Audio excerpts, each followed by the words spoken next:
आरती श्री रामायण जी के।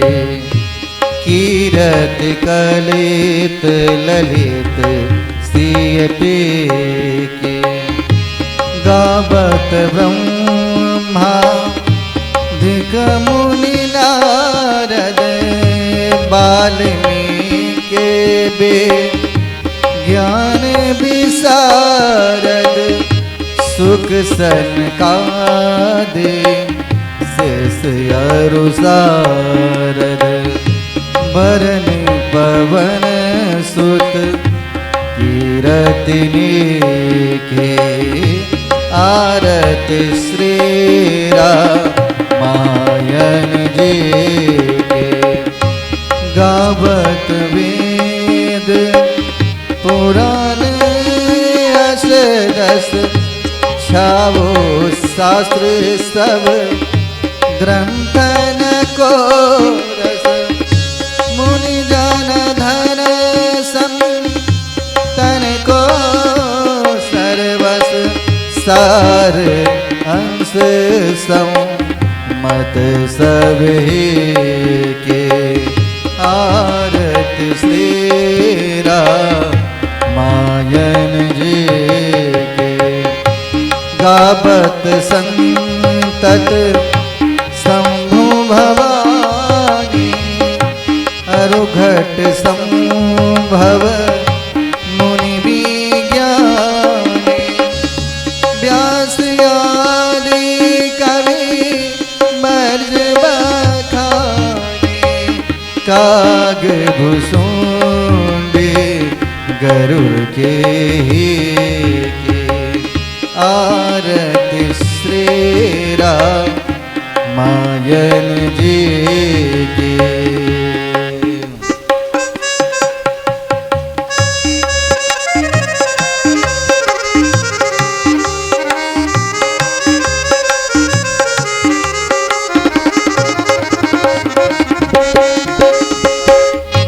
कलिमल हरेनी बिसरस फीके। सुभग सिंगारे मोती जुबती की। दलन रोगे भाव मुनियमी के। तात मात सब विधि तुलसी के। आरती श्री रामायण जी के। कीरत कलित ललित सिय पे के।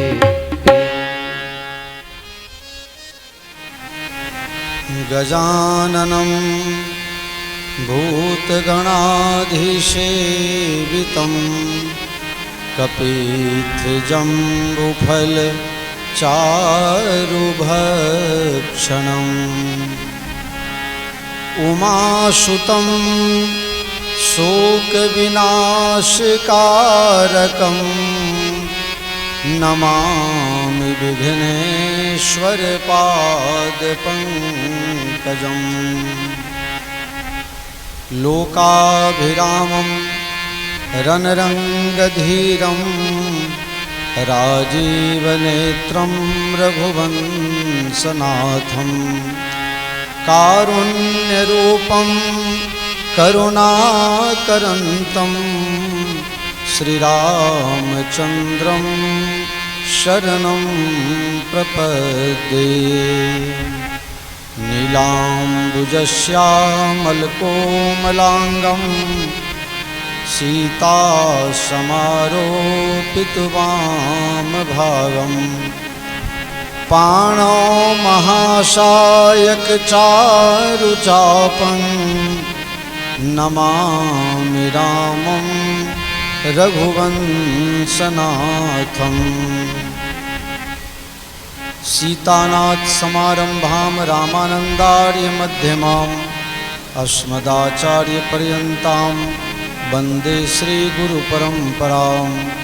अखंड मंडलाकारं व्याप्तं येन चराचरं। तत्पदं दर्शितं येन तस्मै श्री गुरुवे नमः। भक्ति भक्त भगवंत गुरु चतुर्नाम बपवेक, तिनके पद वंदन किए नासह विघ्न अनेक।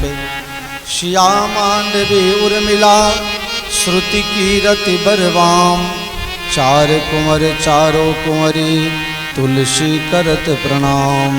बंदो तुलसी के चरण जिन किन्हे जग काज, कली समुद्र डूबत लख्यो प्रगट्यो सप्त जहाज। श्री गुरु चरण सरोज रज निज मन मुकुर सुधारी, बरनौ रघुबर विमल जसु जो दायक फल चार। सियावर रामचंद्र की जय। सीताराम जय सीताराम। सीताराम जय सीताराम। जय सीताराम जय सीताराम। जय सीताराम जय सीताराम। जय सीताराम जय सीताराम। सीताराम जय सीताराम। जय सीताराम जय सीताराम। सीताराम जय सीताराम। जय सीताराम जय सीताराम। सीताराम जय सीताराम। जय सीताराम जय सीताराम। सीताराम जय सीताराम। जय सीताराम जय सीताराम। सीताराम जय सीताराम। सीताराम जय सीताराम। सीताराम जय सीताराम। बोलो सियावर रामचंद्र भगवान की जय हो। राधा कृष्ण भगवान की जय हो। गौरी शंकर भगवान की जय हो। श्री हनुमान जी महाराज की जय हो। सद्गुरु भगवान की जय हो। माता पिता की जय हो। गौ माता की जय हो। गंगा माता की जय हो। भारत माता की जय हो। सत्य सनातन धर्म की जय हो। जय जय सीताराम जय जय राधे श्याम। हरि ओम नमः पार्वती पतये हर हर महादेव।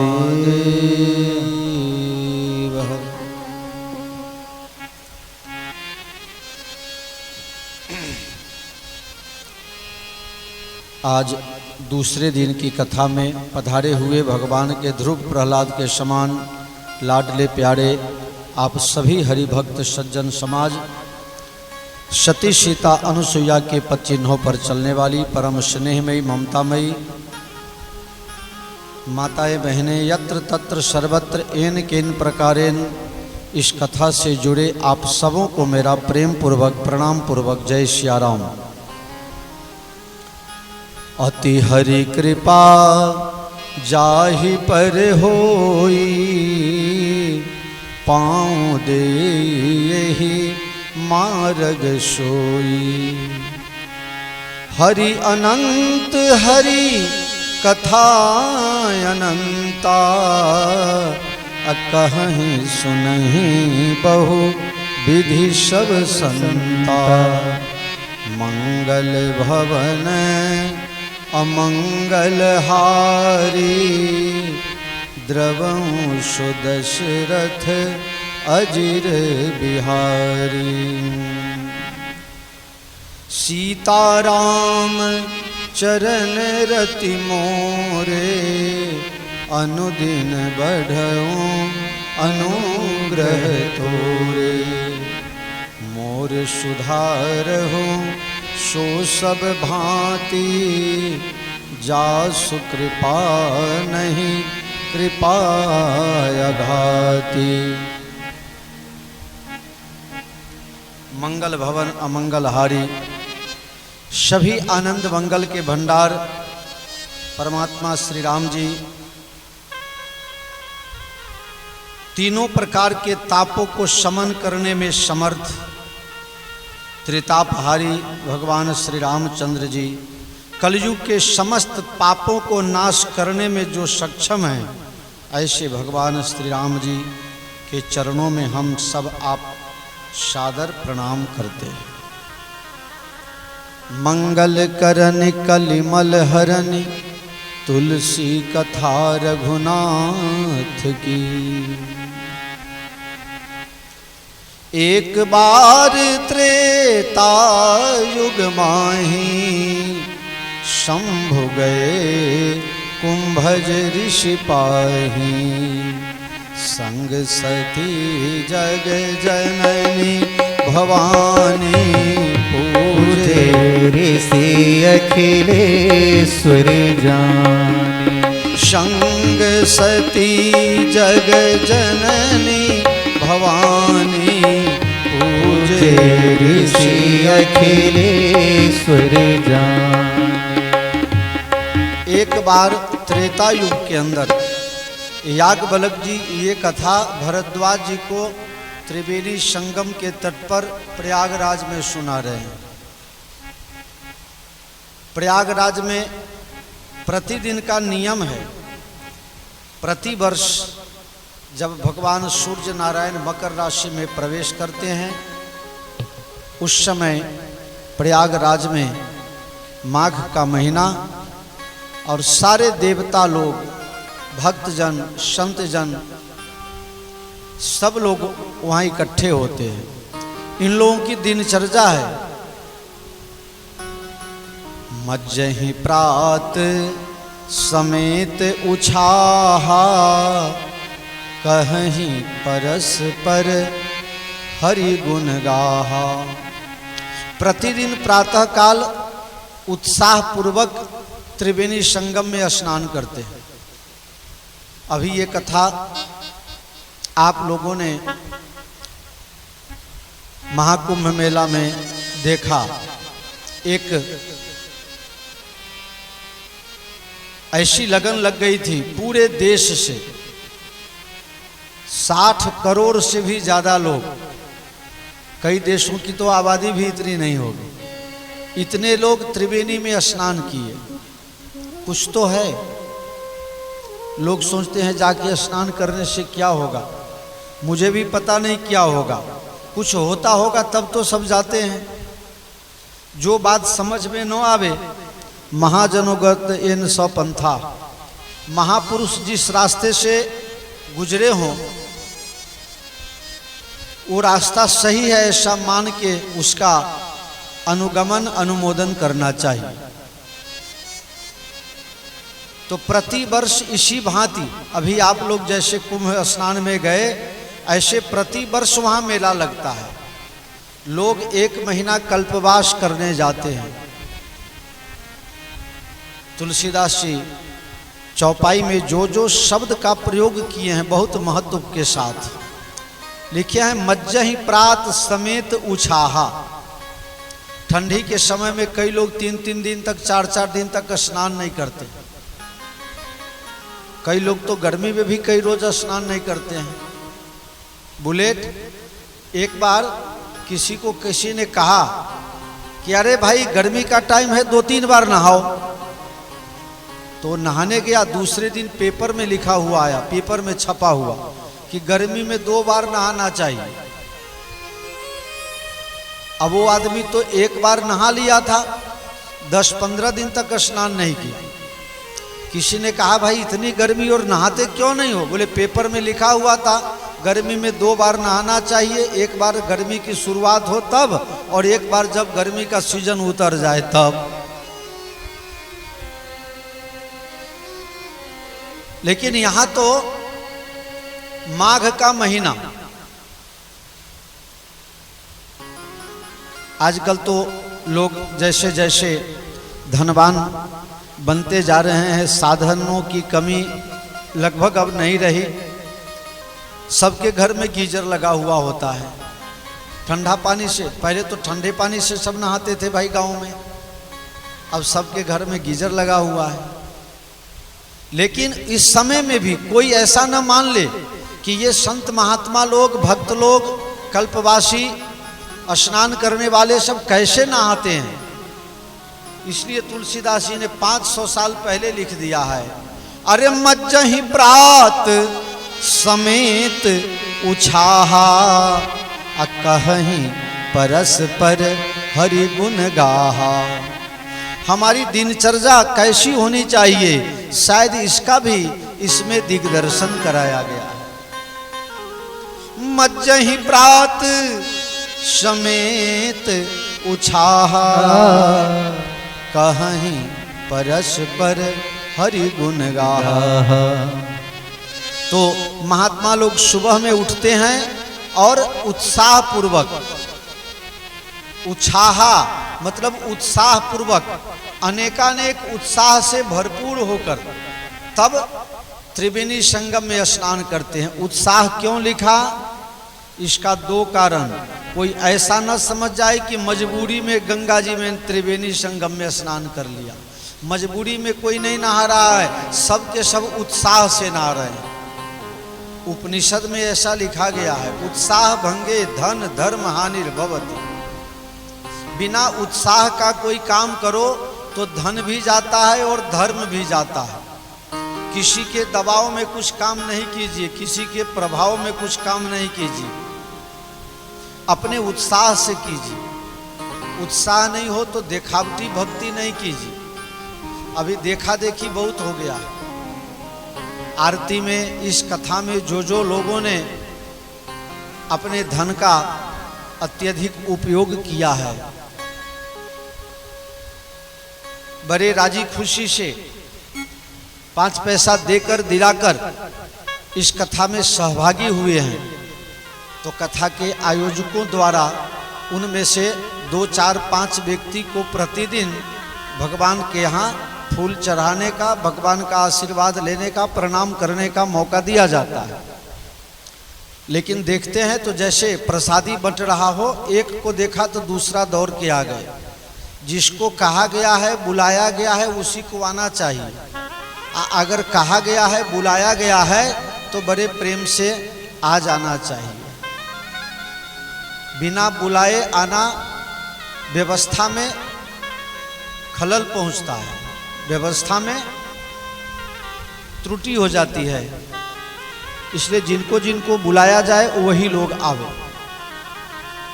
मज्जहि प्रात समेत उछाहा, कहीं परस्पर हरि गुण गाहा।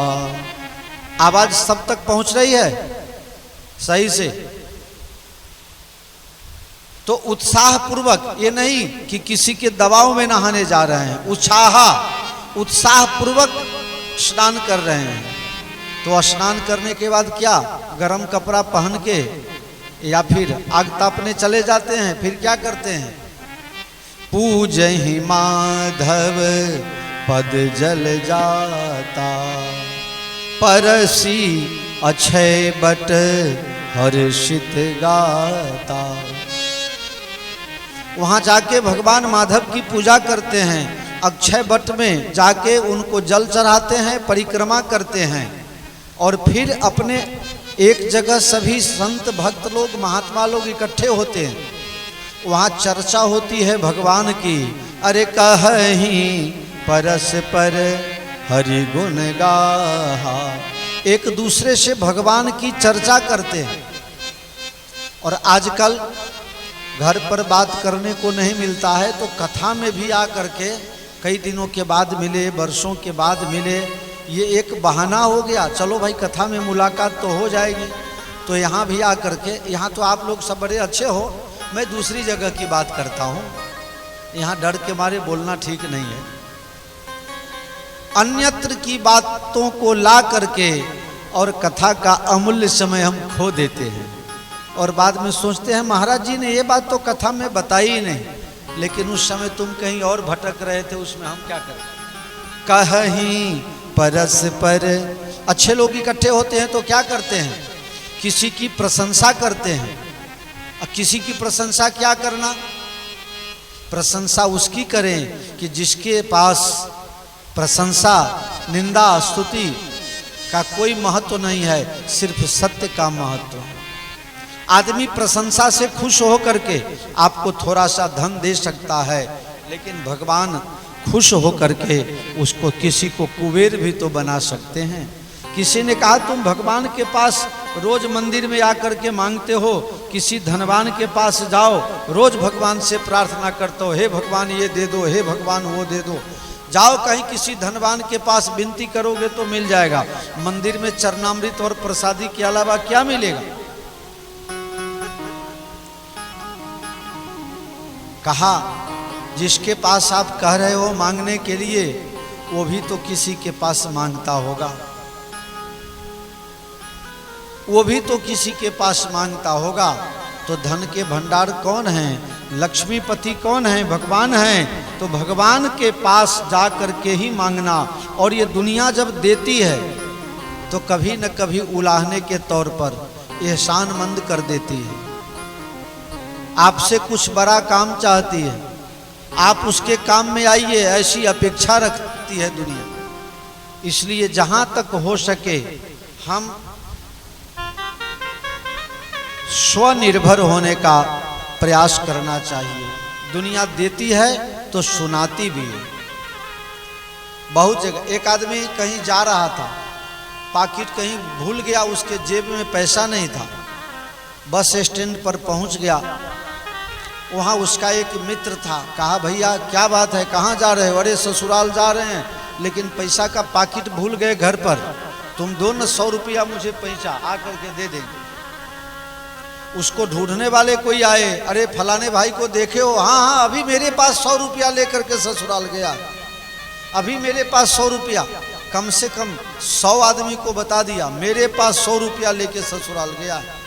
वहाँ से और वापिस आया, कहा तुम तो पैसा वाले हो, तो इससे क्यों 100 रुपया लेकर के गए ससुराल।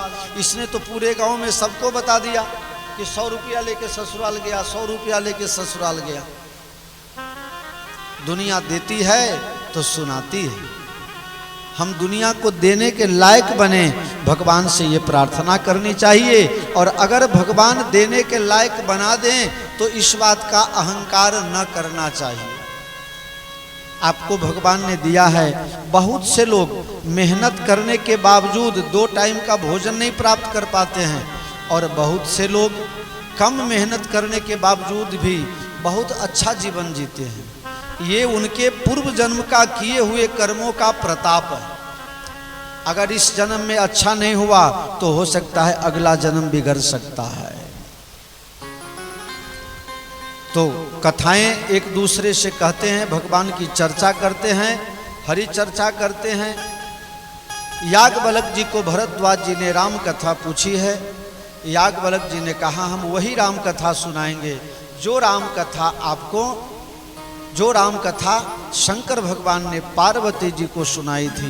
बोले वो प्रसंग कौन सा है, जरा वो प्रसंग सुनाइए। एक बार त्रेता जुग माही, एक बार त्रेता जुग माही, शंभु गए कुंभज ऋषि पाही, शंभु गए कुंभज ऋषि पाही। त्रेता युग के एक चरण में भगवान शंकर अगस्त जी के पास कथा सुनने गए। आपके मन में होगा कि अगस्त जी के पास कथा सुनने क्यों गए। शंकर भगवान रहते हैं कैलाश में और अगस्त जी रहते हैं दक्षिण भारत में, श्री शैल पर्वत से भी आगे। तो शंकर भगवान कैलाश पर से उतर करके कथा सुनने के लिए कैलाश पर्वत से उतर के दक्षिण भारत गए तो बीच में कहीं कथा सुन लेते, हरिद्वार में कथा सुन लेते, अयोध्या जी में सुन लेते, वृंदावन में सुन लेते। इन सभी तीर्थों को छोड़ करके, जहाँ की भाषा भी अच्छी नहीं है, ऐसे दक्षिण भारत में क्यों चले गए कथा सुनने? मन में तर्क हो सकता है, कर सकते हैं। हर बात के पीछे कुछ न कुछ बात होती है। अगस्त जी से ही कथा सुनने क्यों गए? इसके पीछे रामचरितमानस में लिखा हुआ नहीं है, लेकिन इसका खुलासा कहीं और से किया गया है। तुलसीदास जी ने 12 ग्रंथों की रचना की। रामचरितमानस में वेद पुराण संत मत भाखों, इसमें वेदों का सार लिया गया है, पुराणों का सार लिया गया है, 6 शास्त्रों का सार लिया गया है, 108 उपनिषदों का सार लिया गया है। सबसे मिला करके और फिर संत मत मिला करके तब रामायण की रचना की गई है। यहाँ न पक्षपात कछु राखों, वेद पुराण संत मत भाखों। इसमें कहीं पक्षपात नहीं है, पक्षापक्ष से ऊपर उठे हुए हैं। तुलसीदास जी ने कहा वेद पुराण संत मत भाखों। कल कथा मैं भी कहीं किसी चैनल पर सुन रहा था, उसमें राजेंद्र दास जी महाराज कह रहे थे कि अभी 3-4 महीना तक रामायण का थोड़ा कोर्स पढ़ के और लोग कथा वाचन शुरू कर देते हैं। कथा वाचन करते हैं, इसकी निंदा कभी भी नहीं हो सकती, कहीं भी नहीं हो सकती जो महाराज जी ने की। लेकिन रामायण सिर्फ 3 घंटा 4 घंटा रोज पढ़ लीजिए और 2-4-6 महीना तक कथा के क्रम को याद करके और लोगों को गा बजा करके सुना दीजिए, इससे कथा पूरी नहीं हो जाती है। कथा में जो चौपाई है, चौपाई का जो रहस्य है, इसका साधारण अर्थ, शब्दों का अर्थ, भावार्थ, सरलार्थ, तत्वार्थ, रहस्यार्थ, अनेक प्रकार के भाव से भरे पड़े हैं।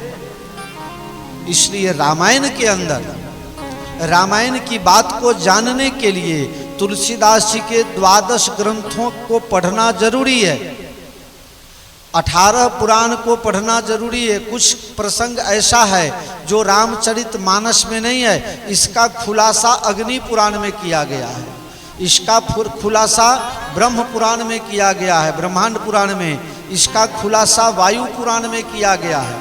हनुमान जी महाराज के जन्म की कथा इसमें नहीं है, इसके लिए हमें शिव पुराण का आधार लेना पड़ता है, वायु पुराण का आधार लेना पड़ता है, अग्नि पुराण का आधार लेना पड़ता है, तब जा करके इसका खुलासा होता है। भगवान के राम अश्वमेघ यज्ञ की कथा पद्म पुराण पाताल खंड में बहुत विस्तार से बताई गई है। इसलिए सारे अध्ययनों को परिपूर्ण करने के बाद सामने वाला अगर कोई प्रश्न पूछे रामायण विषय के, तो लगभग उसको सारी जानकारी होनी चाहिए। लेकिन अभी तो है नाच कूद कर लोग रिझाई, पतिहित करे। तो अगस्त जी के पास ही कथा सुनने क्यों गए? इसका खुलासा है, अगस्त संहिता का थोड़ा प्रसंग लेना पड़ता है। भावार्थ रामायण एक बनाया महाराष्ट्र में एकनाथ महाराज ने, जिसमें 48,000 छंद लिखे गए हैं। कंब रामायण, तोड़ी रामायण जो दक्षिण में तमिल तेलुगु भाषा में लिखा गया है, उन सब का गूगल के द्वारा ट्रांसलेट करके मैंने पढ़ने का प्रयास किया। और जो यहाँ खुलासा नहीं है वहाँ है, वहाँ नहीं है तो वहाँ है, ये सबको मिला करके तब बात बताई जाती है। इसका खुलासा है भावार्थ रामायण में विस्तार पूर्वक। अगस्त जी महाराज काशी में निवास करते हैं और इन्होंने नियम ले लिया है कि जब तक रहूंगा जीऊंगा तब तक काशी में, काशी छोड़ के मैं कहीं नहीं जाऊंगा। ऐसा उन्होंने क्षेत्र संन्यास ले लिया। अगर आप अपने जीवन में कोई नियम लेते हैं, कोई व्रत लेते हैं, तो किसी को कभी बताइए मत। अगर किसी को बता दीजिए तो उसको तोड़ने के लिए सब प्रयास करने लगते हैं। आप किसी को बता दो कि आज मुझे मंगलवार का व्रत है, तो जितना मिलेगा सबका है, छोड़िए मंगल उंगल नहीं करना चाहिए। क्या होता है, भूखे रहिएगा, मर जाइएगा, ये होगा वो होगा, बीमार हो जाइएगा, ब्लड प्रेशर घट जाएगा। अभी मेरा थोड़ा समय खराब चल रहा है, वो कहीं चेला गिर जाता है, कहीं चेली गिर जाती है। खुशबू जी दौड़ दौड़ के पैर तोड़ ली, और अभी अभी फोन आया था, मेरा चेला शिवदासपुर गांव में हुलास निराला, उसका ब्लड प्रेशर डाउन हो गया, चक्कर आ गया, गिर गया, बेचारे के माथे में चोट लग गया है। मैंने कहा भाई तुम्हें यहाँ आना था, 1-2 दिन के बाद आना, थोड़ा नमक उमक ज्यादा खा लो, शरबत उरबत पी लो, ठीक हो जाएगा। मेरा समय खराब चल रहा है, हो जरा आप लोग ध्यान देना, आशीर्वाद देना। दीदी बहुत समय खराब चल रहा है, चेला चेली सब बीमार हो रहा है, क्या करें। माँ बाप को क्या होता है, उसको कोई दुख नहीं होता है, होता भी है तो भुला देता है, लेकिन अगर बच्चों को तकलीफ हो जाए तो माँ बाप को बड़ी तकलीफ होती है ना। तो हम लोग को भी यही है, तुम लोगों को बेटा बेटी से तकलीफ, हम लोगों को चेला चेली से तकलीफ। जय रघुनंदन जय सिया राम, जय रघुनंदन जय सिया राम। हे दुख भंजन तुम्हें प्रणाम, हे दुख भंजन तुम्हें प्रणाम। जय रघुनंदन जय सिया राम, जय रघुनंदन जय सिया राम। नियम कोई भी जीवन में लीजिए तो उसको जाहिर मत कीजिए, सबको जनाइए नहीं। नियम जो व्रत है, व्रत का मतलब लोग समझते हैं उपवास करना। व्रत का मतलब उपवास नहीं करना होता है। व्रत का मतलब होता है किसी का अच्छा हो, किसी के अच्छा के लिए जीवन में नियम लेना, उसको व्रत कहते हैं। ऐसा नियम जो लेता है किसी की भलाई के लिए। अब लोग ऐसी भी तो मान्यता रखते हैं, हे चामुंडा माता उसका खराब हो जाएगा, हम तुमको ये चढ़ाएंगे वो चढ़ाएंगे। चामुंडा माता तुम्हारे बाप के नौकर थोड़े हैं कि जो कह दोगी वही मान लेंगे। वो तो तुम्हारी भी माता, उनकी भी माता, सबकी माता। अगस्त जी जब नियम बनाए तो नियम जाहिर हो गया। पाप हो या पुण्य, जितना प्रचार करो उतना आपके पास कमी हो जाएगा। अगर आपके पास जो भी है, धन है, बल है, जो भी है, उसको बांटोगे तो कम तो हो ही जाएगा, चाहे पाप हो या पुण्य। लेकिन बड़ी कठिन बात है कि लोग पाप छुपाना चाहते हैं और पुण्य का ढोल पीटते हैं। नहीं भी हो तो भी दिखावा करके ढोल पीटते हैं। आज धर्म कम हो गया है, लेकिन धर्म का दिखावा बहुत बढ़ गया है। कथाओं में कथाएं कम हो गई। हाँ, पहले ही दिन से झांकी लगना शुरू हो जाता नहीं? हमारे रमन जी तो स्पेशलिस्ट हो गए झांकी के। लोगों को दर्शन का मजा नहीं लेना है, प्रदर्शन का मजा लेना है। नियम ले लिया महात्मा जी ने, काशी छोड़ के कहीं नहीं जाऊंगा, जब मरूंगा तो काशी में ही मरूंगा। प्रतिदिन गंगा जी में स्नान करते हैं, शंकर भगवान का दर्शन करते हैं। एक दिन नारद मुनि को लगा भगवान की कथा का विस्तार कैसे हो। नारद जी चले गए विंध्याचल के पास। ये अहंकार का बहुत बड़ा स्वभाव होता है, हम उसको बड़ा बन के दिखा देंगे। इस लड़ाई में आज तक कोई भी सफल नहीं हो सका। इसके सफलता की गारंटी 0% है। हम बड़े बन जाएं, बड़े बन जाइए बहुत अच्छी बात है, लेकिन किसी को नीचा दिखाने के लिए बड़ा बन जाने की जो होड़ है उसमें आप सफल नहीं हो सकते। माथा उठा के अगर ऊपर देखिए तो आकाश बहुत ऊंचा है, नीचे टोपी गिर जाएगा पीछे, लेकिन आकाश का और छोर आप नहीं पा पाएंगे। हम बड़ा बन के दिखा देंगे, ये अंदर में आप भाव कीजिए कि मुझे बड़ा बनना है। प्रयास सबको करना चाहिए, लेकिन प्रयास किसी को नीचा दिखाने के लिए बड़ा बनना है, ऐसा प्रयास कभी भी नहीं होना चाहिए। आपको भगवान हर ऊंचाई मुकम्मल दे, लेकिन आपके मन में अगर ऐसी भावना हो गई कि मैं ये हूँ, मैं वो हूँ, मैं बड़ा बन के उसको नीचा दिखा दूंगा, तो इसमें सफलता की बहुत गारंटी नहीं होती। नारद जी पहुंच गए विंध्याचल के पास। विंध्याचल दुनिया में सब जगह नाम हिमालय का चल रहा है, सब जगह नाम हिमालय का चल रहा है। हिमालय बहुत बड़ा, हिमालय से बड़ा कोई नहीं। विंध्याचल ने कहा ऐसी बात है, मैं भी बड़ा बन जाऊं। बन जाइए। विंध्याचल बड़ा बनने लगा। नारद जी से पूछ रहा है थोड़ी थोड़ी देर में, अब मैं बड़ा बन गया? बोले नहीं, अभी छोटे हो, और बड़ा बन जाऊं। और बड़े बन गए।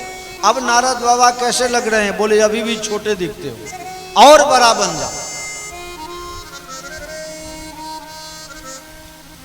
और बड़े बन गए, इतने बड़े बन गए कि विंध्याचल आकाश को छू गए, आकाश में सट गए।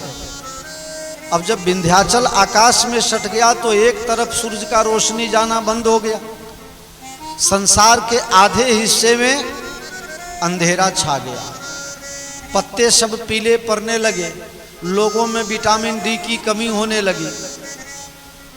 जहां देखिए तहां नदी नाले का पानी सूख ही नहीं रहा है, हर जगह अंधेरा अंधेरा। सब लोग प्रयास कर रहे हैं अच्छे के लिए, लेकिन सफलता नहीं मिल रही। सब लोग परेशान हुए, देवता लोग भी परेशान हुए, और सब परेशान होकर के गए भगवान शंकर के पास। भगवान भोलेनाथ आप रास्ता निकालिए। इस गिरीश पुरारी हमारी सुध ले लेना, इस गिरीश पुरारी हमारी सुध ले लेना, इस गिरीश पुरारी हमारे सुध ले लेना, इस गिरीश पुरारी हमारी सुध ले लेना, इस गिरीश पुरारी हमारे सुध ले लेना। हा शंकर मुंड माल पुरारी हमारी सुध ले लेना, शंकर मुंड मालाधारी हमारे सुध ले लेना, शंकर मुंड माल पुरारी, शिव शंकर मुंड माल पुरारी, गिरिजापति कैलाश बिहारी, गिरिजापति कैलाश बिहारी, भाल चंद्रमा धारी हमारी सुध ले लेना, भाल चंद्रमा धारी हमारी सुध ले लेना, इस गिरीश पुरारी हमारी सुध ले लेना, इस गिरीश पुरारी हमारे सुध ले लेना। कर त्रिशूल अरु डमरूलीन है, कर त्रिशूल अरु डमरूलीने, नंदी पर असवारी कीने, नंदी पर असवारी कीने, भक्तन के हितकारी हमारी सुध ले लेना, ईस गिरीश पुरारे हमारे सुधीरे लेना। बाघंबर तन भस्म रमायो, बाघंबर तने भस्म रमायो। शीश चंद्रमा अहि लटकायो, शीश चंद्रमा अहि लटकायो। अहि का मतलब सांप होता है। बाघंबर तन भस्म रमायो, बाघंबर तने भस्म रंगायो। शीश चंद्रमा अहि लटकायो, गले अहि लटकायो। शीश चंद्रमा लटकायो। नीलकंठ छवि धारे हमारी सुध ले लेना। ईस गिरीश पुरारे हमारी सुध ले लेना। हमारी सुध ले लेना। हमारी सुध ले लेना। भगवान आप हमारी रक्षा करें। शंकर भगवान ने कहा, देवताओं क्या हुआ आप लोगों को, आप लोग क्यों चिंतित हैं? हे भगवान भोलेनाथ, हम पर दया कीजिए। शंकर भगवान ने कहा, क्या प्रॉब्लम है? बोले, प्रॉब्लम ये है कि विंध्याचल अहंकार से बहुत बड़ा बन गया है। जब आदमी सरलता से बड़ा बनता है तो उसकी कीमत होती है, और जब वो कहीं धोखे से बड़ा बन जाता है, कभी कभी अयोग्य लोग भी धोखे से बड़े हो जाते हैं पूर्व जन्म के कुछ कर्म के कारण, लेकिन पच नहीं पाता है। पैसा मिल गया, ज्ञान मिल गया, संपत्ति अर्जित कर लिए, लेकिन उसका सदुपयोग नहीं हो पाता है। न खा पाते हैं, न किसी को अच्छा खाना देख सकते हैं। बहुत से लोग ऐसे हैं, न अपने से अच्छा होगा और दूसरे को अच्छा करते देखेंगे तो वो भी उनसे सहन नहीं होगा। एक आदमी ठंडी का महीना पसीने से बिल्कुल, क्या कहते हैं अपने, रेबझेब हो जाना, हाँ, पसीना पसीना हो जाना। ठंडी का महीना पसीना पसीना हो गया। किसी ने कहा, भैया अभी तो ठंडी का महीना है, तुम्हें इतना पसीना कहाँ से, क्यों? कुछ ब्लड प्रेशर बढ़ गया है, कोई तुमको डायबिटीज कम ज़्यादा हो गया है, क्या प्रॉब्लम है? बोले, प्रॉब्लम तो कुछ भी नहीं है। तो प्रॉब्लम कुछ नहीं है तो फिर पसीना क्यों छूट रहा है? तुम्हारे घर में, परिवार में, सगा में, संबंधी में, अपने जान पहचान में कोई अकाल मृत्यु हो गया, कोई बीमार हो गया, किसी को कुछ बुरी बीमारी लग गई। बोले, नहीं, ऐसा कुछ भी नहीं है। तो हुआ क्या, पसीना क्यों छूट रहा? बोला कि आज मैंने अपने पड़ोसी को 1 रुपया दान देते देख लिया। विमल जी, 1 रुपया दान देते देख लिया, इसलिए मुझे पसीना छूट रहा है। अरे बाप रे बाप, उसने 1 रुपया दान कर दिया।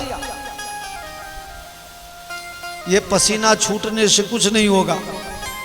आप 10 रुपया करो, कौन मना करता है? भगवान जो शक्ति दिए हैं उसके अनुसार। तो जो गलती से बड़े बन जाते हैं उनको बड़े बनने में 7 पुस्त लगता है। जो मेहनत करके स्थिति को समझते हुए धरातल से जुड़ करके बड़े होते हैं, वो वास्तव में बड़े होते हैं। अगर गलती से बड़े बन गए तो फिर उनको छोटा बनने में भी देरी नहीं लगती। ये अहंकार वश दूसरे को नीचा दिखाने के लिए बड़ा बना है विंध्याचल। शंकर भगवान ने कहा, मैं इसमें क्या मदद कर सकता हूं? मेरा विंध्याचल के साथ कोई संबंध नहीं है, कोई रिलेशन नहीं है। महाराज आप कुछ कर सकते हो। बोले, कैसे? कहा, आपके यहाँ प्रतिदिन अगस्त मुनि आते हैं ना दर्शन करने? बोले, हाँ आते तो हैं। बोले, वो आपके सेवक और ये विंध्याचल उनका चेला है। अगर अगस्त जी कह देवे, चेला को समझावे दे, तो विंध्याचल मान जाएगा। अगस्त जी प्रतिदिन आते हैं, भगवान से कहते हैं, महाराज भोलेनाथ दर्शन दीजिए, दर्शन दीजिए, आँखिया हरि दर्शन की प्यासी। लेकिन भोलेनाथ दर्शन देते नहीं। आज जब ही अगस्त जी पधारे तो भगवान भोलेनाथ शिवलिंग के बगल में प्रकट हो गए। बगल में प्रकट हो गए आज तो भोलेनाथ। कहिए कहिए अगस्त जी मजे में हैं? हाँ बड़े मजे में हैं। कभी कभी बड़े लोग आपकी गिनती नहीं करते हैं, लेकिन जब जरूरत पड़ती है और आपके पास आ जाएं तो आप ये नहीं सोचना कि ये बड़े आदमी हमारे यहाँ आ गए हैं, ये सोचना कि आज कहीं हमारा चूना न लगा दे। हाँ, बड़े आदमी कहीं जाते नहीं हैं जल्दी, अगर चले जावे तो समझ लीजिए छोटे वाले का सत्यानाश ला देंगे। शंकर भगवान प्रकट हो गए। महादेव जी कहा, हे अगस्त जी आपकी जय जयकार हो। आज तो उल्टा हो गया, प्रतिदिन हम जय जयकार कर रहे थे, आज यही जय जयकार कर रहे हैं हमारा। भोलेनाथ आप कहते थे ना कुछ सेवा बताइए, कुछ सेवा बताइए, आज आपसे सेवा लेना है। अगस्त जी ने कहा मेरे पास तो कुछ है ही नहीं, तो मैं सेवा क्या दूं? बोले आपके पास एक चीज है, गंगा स्नान का नियम और काशी में रहने का क्षेत्र संन्यास, वही चाहिए। महाराज ये भी नहीं रहने दोगे? नहीं। मात पिता गुरु प्रभु गए बानी, बिनहि विचार करिए शुभ जाने। उचित की अनुचित किए विचारू, धर्म जाई सिर पातक भारू। माता पिता गुरुजनों की वाणी, भगवान की वाणी। तो कहोगे भगवान कहाँ कहने के लिए आते हैं? भगवान वेद शास्त्र भगवान की वाणी है। इन सब की आज्ञा बिना विचारे हुए करना चाहिए। पता हो कि परिणाम खराब आना है, फिर भी करना चाहिए। अगर आप सफल हो गए तो यही चाहते थे, असफल भी अगर हो जाइए तो भी अपने ऊपर कोई आरोप नहीं लगता था। बाबूजी कहे और हमने किया, हमने तो आज्ञा का पालन किया। तब बाबूजी गुस्सा नहीं होंगे, कहेंगे कोई बात नहीं बेटा, गलती सबसे होती है, लेकिन बाबूजी मना किया फिर भी करो, तब गलती होगी, तब तो ऊपर से थप्पड़ लगना ही लगना है। मात पिता गुरु प्रभु के बानी। तर्क वितर्क करने से वहाँ धर्म की हानि होती है और प्रतिष्ठा कम हो जाती है, कीमत कम हो जाता है। अरे ये तो मनमानी करता है, किसी की भी नहीं मानता, किसी की भी नहीं सुनता, तो लोग उससे दूरी बनाना शुरू कर देते हैं। बहुत बड़ा बेकहल है, कोई कितना भी कुछ कहता है समझने को तैयार नहीं, ये लड़का बेवकूफ़ हो गया, ये बच्ची बेवकूफ़ हो गई, ऐसा लोग कहते हैं। इसलिए कभी कभी पता भी हो कि यहाँ ये सही नहीं है, ये सही है, लेकिन अगर अपने से बड़ों का वो किस अनुभव से क्या बता रहे हैं, ये जवाबदारी उनके ऊपर सौंप देना चाहिए। अपने सिर्फ अरे आज्ञा सम न सुसाहिब सेवा, असो प्रसाद में सिर धर ले। भगवान राम जी को मनाने के लिए भरत जी पूरे राज्याभिषेक की तैयारी करके जंगल में गए। क्यों गए? अरे भरत चले चित्रकूट हो रामा, राम को मनाने भरत चले चित्रकूट हो रामा, राम को मनाने, राम को मना। तो भरत जी चित्रकूट पहुंच गए। राम जी ने कहा, शंकर भगवान की साक्षी से कह रहा हूं, भरत जो कहेंगे वो मैं करने को तैयार। देवता लोग घबराने लगे। भरत जी कहेंगे अयोध्या चलिए। गुरु महाराज ने कहा, भरत जी बस लोहा गर्म है, अभी दे दो, चोट मार दो, कह दो भैया चलिए अयोध्या। लेकिन भरत जी ने क्या कहा? अरे आज्ञा सम न सुसाहिब सेवा, असो प्रसाद में सिर धरि लेवा। डायरेक्ट या इनडायरेक्ट अगर मैं कह दूं कि आप अयोध्या चलिए, भले निवेदन रूप में, लेकिन आज्ञा होगी। अभी तक दशरथ जी कहते थे, राम जी वही करते थे, अब भरत जी जैसा कहते हैं, राम जी वैसा करते हैं, ये भाव।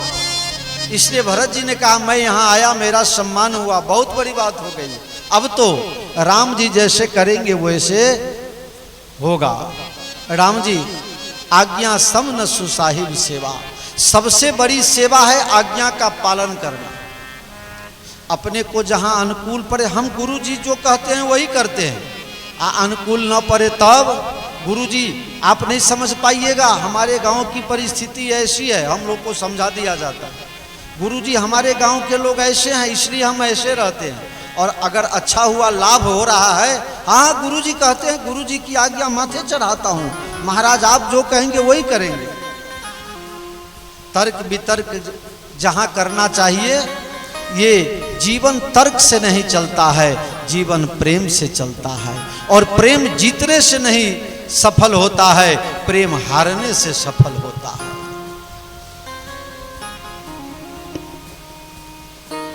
आज्ञा, आप जाइए विंध्याचल के पास और उसको नीचे लाइए।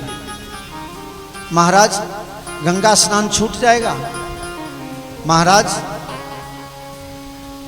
आपका दर्शन नित्य छूट जाएगा हमारा। परहित बस जिनके मन माही, परहित बस जिनके मन माही, तिन कह जग कछु दुर्लभ नाहि। परोपकार के लिए अगर कोई नियम भी टूट जाए तो उसका दोष नहीं लगता है। आप अपने स्वार्थ के लिए नियम नहीं तोड़ सकते, लेकिन अगर किसी का भला हो रहा हो तो नियम तोड़ दो, कोई बात नहीं। एक कथा है, एक फरीद बाबा थे अमृतसर में। फरीद बाबा मुस्लिम फकीर, जैसे अपने साधु संत होते हैं वैसे वो लोगों में कुछ फकीर ऐसा कुछ होता। तो फरीद बाबा बड़े अच्छे संत थे, लोग उनके दर्शन के लिए जाते थे। एक बार एक माँ अपने बेटे को साथ में लेकर के और फरीद बाबा के यहाँ दर्शन करने गई। उस दिन उस बच्चा का जन्म था। माँ सोची हमारे घर में तो पैसे की कमी है और कोई घर में कमाने वाला भी नहीं है, हम ज़्यादा धूमधाम से जन्मदिन नहीं मना सकते, लेकिन कम से कम हम अपने बच्चे को एक संत से आशीर्वाद दिला दें। इस भाव से सोचा संत के पास जाते हैं तो कुछ लेके जाना चाहिए। अगर आप गुरु जी के पास जाते हैं, मंदिर में जाते हैं, संत के पास जाते हैं, कथा सत्संग में जाते हैं, अपने मित्र के यहाँ जाते हैं तो कुछ ले करके जाइए। क्यों? क्योंकि मित्र का जो बेटा होगा वो आपको भी माँ बाप के जैसा ही मानता होगा। इसलिए मित्र के यहाँ जाइए, सगा संबंधी के यहाँ कहीं जाइए तो कुछ ले करके जाना चाहिए। हम लोग लेके नहीं जाते हैं, हम लोग लेने के लिए जाते हैं। नहीं, राम नाम जपना पराया माल अपना की दीदी।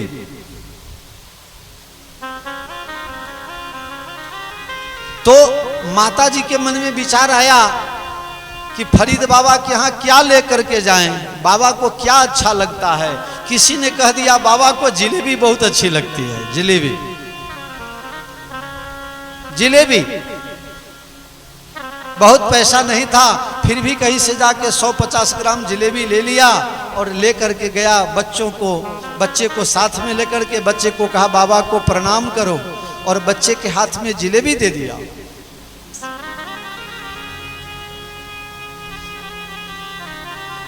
बच्चा ने प्रणाम करके बाबा के हाथ में जिलेबी दिया। बेटा ये क्या है? बोले बाबा जिलेबी है, मुझे जानकारी मिली कि आपको जिलेबी बड़ी अच्छी लगती है, इसलिए आपके लिए 2 ठो जलेबी लेके आया हूँ। बाबा ने कहा बेटा तेरी बात सही है, मैं पहले बहुत जिलेबी खाता था, बहुत अच्छी लगती थी, लेकिन 3 साल से मैंने मीठा नहीं खाने का नियम ले लिया है। मैं मीठी कोई वस्तु नहीं खाता हूं, मेरा नियम है। मां रोने लगी, मां रोने लगी। बाबा हम तो इसी भाव से आए थे, थोड़ा जिलेबी आप भी खाओगे और आपका प्रसाद थोड़ा हम लोग भी लेंगे। लेकिन गरीब का जो भाग्य है ना, हर जगह कुछ ना कुछ गड़बड़ करा देता है। मेरा भाग्य ही खराब है कि आपको जिलेबी आप स्वीकार नहीं करो। मां को रोते देख करके बाबा का हृदय पिघल गया और कहा नियम की ऐसी की तैसी, नियम छोड़ो। और हाथ से जबरदस्ती जिलेबी लेकर के बाबा जी ने 2 जलेबी खा लिया।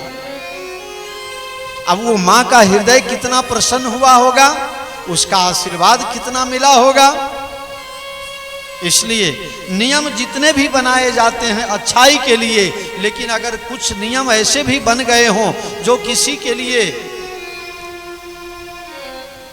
विघ्न रूप हो, तो ऐसे नियम को भी तोड़ देना चाहिए। मैं ऐसा मानता हूं सारे के सारे नियम शरीर, स्वास्थ्य और समाज को अच्छा रखने के लिए, समाज में अच्छाई बढ़े। इसलिए आप लोगों को पता है कि एक बार 1964 के 65-66 में भारत में अनाज की बहुत कमी हो गई थी। अनाज की बहुत कमी हो गई थी।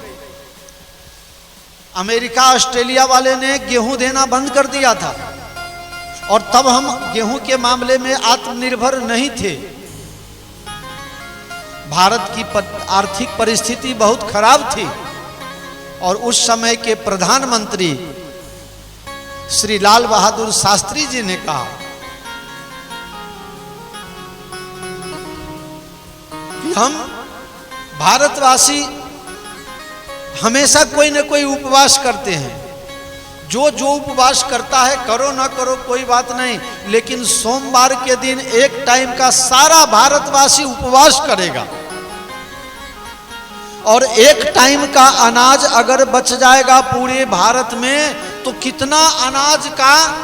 कितने ज्यादा अनाज का बचत हो जाएगा। ऐसे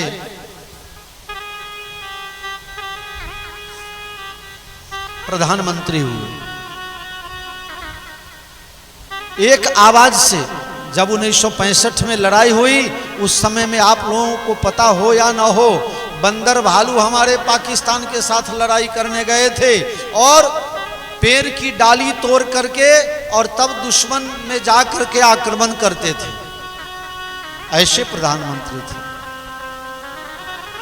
जब प्रधानमंत्री बन गए, जिस दुकान से किराना खरीद के लाते थे झुनझुन बाबू, 3000 का बिल था, 3000 रुपया का बिल बन गया था, पैसा नहीं दे पा रहे थे। प्रधानमंत्री बने और जो पहला वेतन मिला तो दुकान वाले को, किराना वाले को बुलाने के लिए भेजे। वो तो किराना वाला थर थर कांपने लगा। प्रधानमंत्री बुला रहे हैं, शायद कभी हम तगादा उगादा कर दिए, अब तो हमारा मरना निश्चित हो गया। वो आया, प्रधानमंत्री निवास में थर थर कांप रहा था। नेहरू शास्त्री जी ने अपने चौकी पर बैठाया। वो कभी गद्दा उद्दा नहीं बिछाते थे, एक लकड़ी का चौकी और उस पर एक शतरंजी, इतना ही बिछाते थे, इससे ज्यादा उनका आसन नहीं था।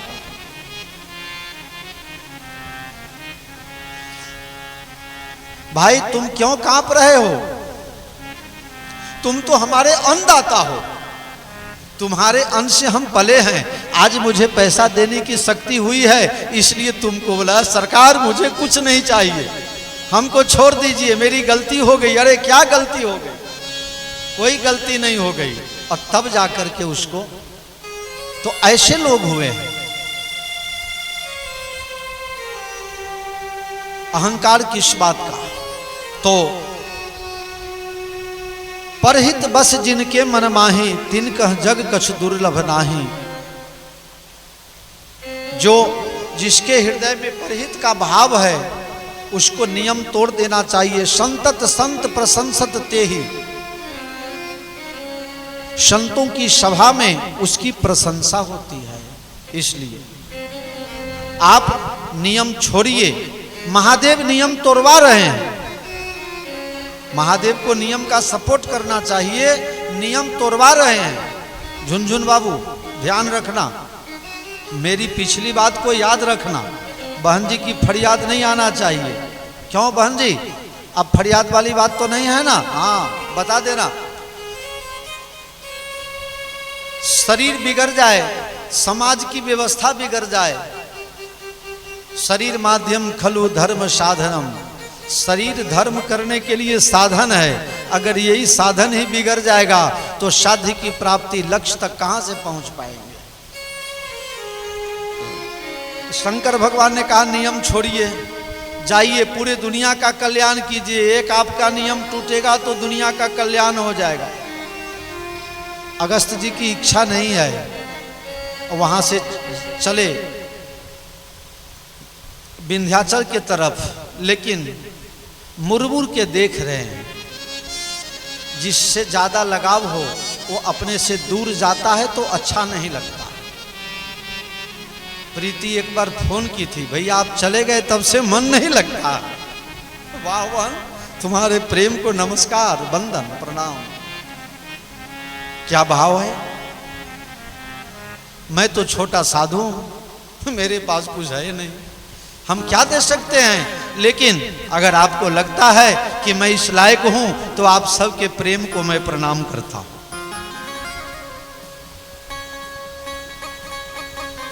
नियम छोड़ दीजिए और जाइए, जगत का कल्याण कीजिए, समाज का कल्याण कीजिए। और अगस्त जी जाने लगे और घूम घूम करके देख रहे हैं फिर दर्शन कब होगा। कब ले हो हमरी, कब ले हो हमरी खबरिया हो बजरंग बली।